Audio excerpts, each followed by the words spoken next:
What's good, good people? Soul Brother number one coming back at you from the top of the chocolate Milky Way. Today we're going to be taking a look at Mortal Kombat 11, Todd McFarlane's a Scorpion figure, and this will be the In the Shadows variant. Don't have the packaging for this one. I think I threw that one out. Looked for it but couldn't find it, but I guess I did throw it away. First, we're going to check out the accessories to see what it comes with.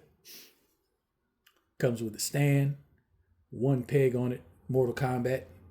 That's all there is to that. Nothing to it. It's a stand, and you're going to need it depending on what positions you want to put him in. Comes with two swords, long and one katana here. Then he also comes with this short katana.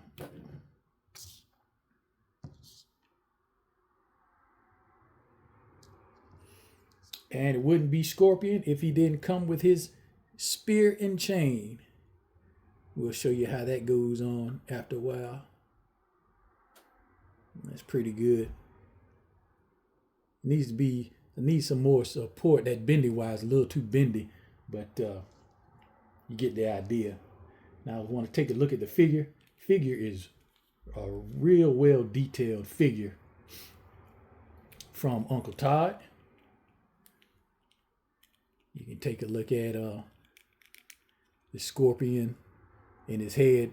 He has like the part that goes over his mouth. You see that's supposed to be kind of like metal. So it's an updated version. Of course, you can see it's not the classic Scorpion costume that he wears. You can tell it's Scorpion, but the colors are different. It's not yellow. He has yellow tassels, but it's kind of a brown. I guess that's where the In the Shadows variant comes from. He has shoulder guards on. He has gauntlets on his forearm, hand protectors on both sides. Oh, as far as accessory, he does come with two scabbards. Now these do come off.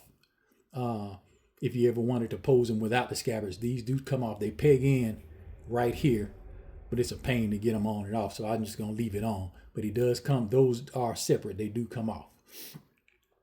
But it's a nicely detailed figure. Has the shin gauntlets, as you can see. And just all around a nice looking figure. As far as the articulation goes, you can get 360 on the head. You have to mess with it a little bit because of the shoulder guard that gets in the way, but it does go 360. Goes up about that far. Doesn't go down. Doesn't go down at all. You can get the T pose here.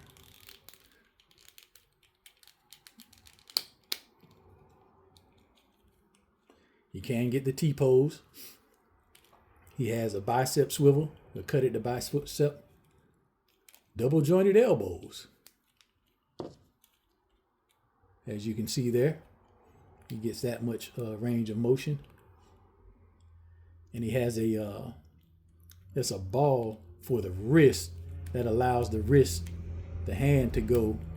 Well, it can't, I didn't know the wrist was like that. Okay, as you can see, it's a peg right there, and it goes into the wrist peg like that's new. I've never seen that before. Normally you have a peg where it slides in. This one, yeah, that's neat. I never saw that before. And it allows their wrist, you can move the wrist up and down, and then it has a swivel. First time seeing that construction on a wrist like that there.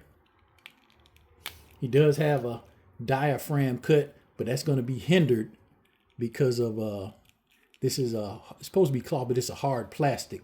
So that diaphragm articulation, you're not got. Matter of fact, you can't get any, even though this there, you can't get any because this blocks that. But you do get. He can bend at the waist that far. Goes back about that far.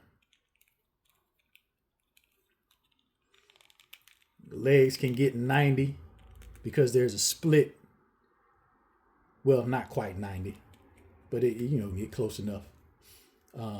There's no thigh swivel. Most of McFarlane's figures don't have thigh swivel, and you do have the double jointed knees here.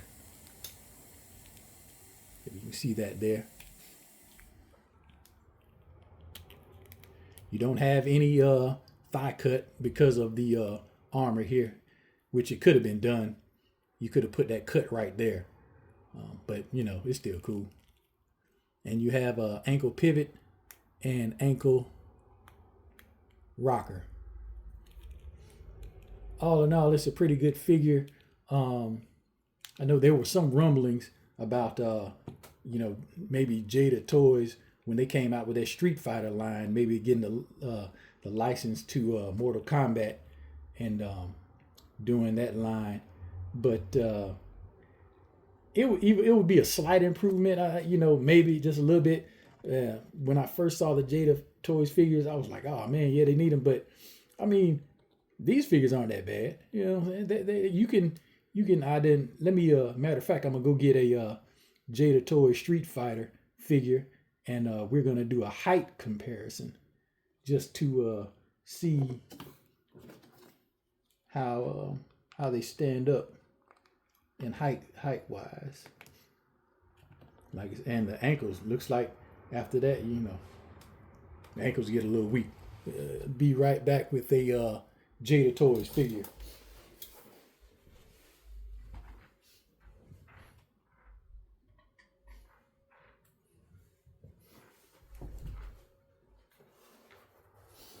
Now this is a Jada Toys King Fei Long.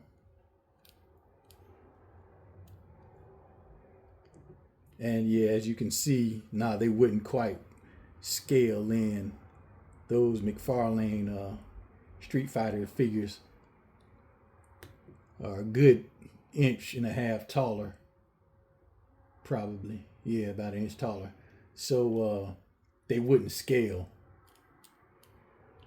They wouldn't scale with those with these Jada figures. But still, I mean, they're cool. It's a cool little Mortal Kombat line. And I'm going to show you how the spear, I'm going to pose them with the spear so you can see that right quick. And there you can see Scorpion in that classic spear pose. If you see what I was talking about earlier, this bendy wire loses this. It needs to be something to have it wraps around his wrist like so, but it doesn't. You can't get it to stay straight. That's about, you know, after a while, you know, it starts bending. That's about as straight as you're going to get it. But it's still a cool little accessory that it came with.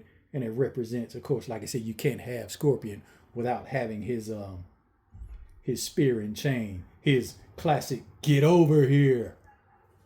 As I'm sure we all familiar. But on camera, it does look, you know, on camera, it does look decent. Straight, looking at it in real life, you can see the curve in it, but that looks cool on camera. So it's a necessary and cool accessory. And there you have my review on Uncle Todd's Mortal Kombat 11 In the Shadows variant of Scorpion. And remember, funk is its own reward. Y'all be easy.